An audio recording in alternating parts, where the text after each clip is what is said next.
ఒకప్పుడు ఒక అందమైన అడవిలో అనేక జంతువులు ఆనందంగా జీవించేవి. ఆ అడవిలో ఒక పెద్ద పులి ఉండేది. అది చాలా బలంగా ఉండేది కానీ అంతే అహంకారంగా కూడా. అడవిలోని ప్రతి జంతువు దాని దగ్గరకు రాకముందే భయంతో వణికిపోయేది. ఒకరోజు ఆ అడవిలోకి ఒక కొత్త కోతి వచ్చింది. అది చాలా చురుకైనది, తెలివైనది, ఇంకా సరదాగా ఉండేది. కొత్త ప్రదేశం కనుక చుట్టూ తిరుగుతూ, చెట్ల మీద ఎగురుతూ, పూలను వాసన చూసి ఆనందంగా గడిపేది.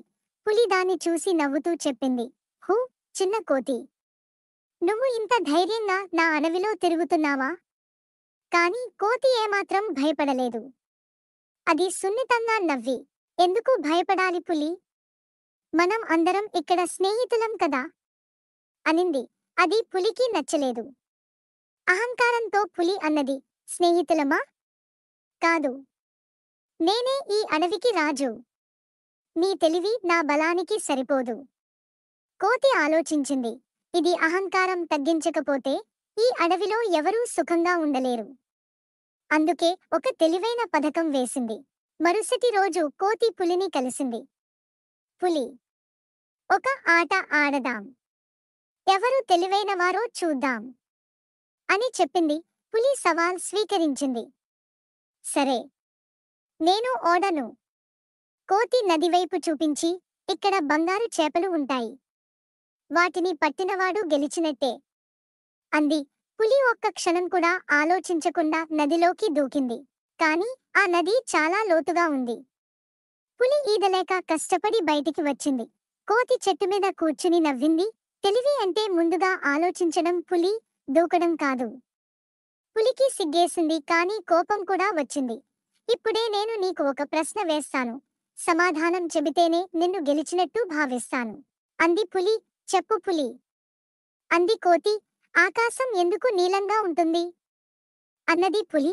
కోతి నవ్వుతూ చెప్పింది, ఆ ప్రశ్నకు సమాధానం చెప్పడానికి ముందుగా ఈ పెద్ద రాతి మీదకి ఎక్కి చెబుతాను. పులి ఒప్పుకుంది. రాతి మీదకి ఎక్కింది.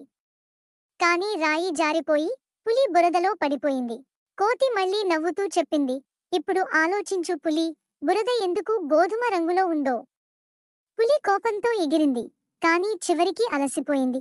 అది కూర్చుని ఆలోచించింది, ఈ కోతి నిజంగా తెలివైనది.